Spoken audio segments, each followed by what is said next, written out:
Here's a side body flow that you can do when you wake up in the morning, before you go to bed at night. Our intention here is to stretch right around here. Ultimately, over time, stretching the muscles between your ribs can lead to better breathing.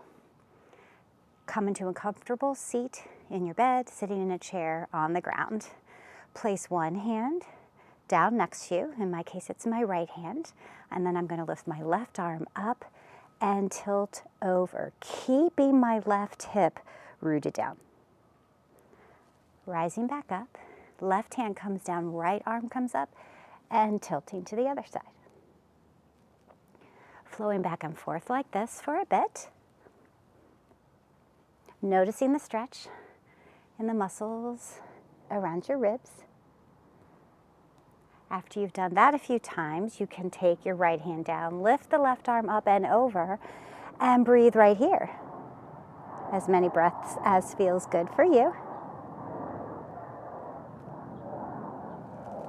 And we'll do the other side. Right arm up and over, breathing right here.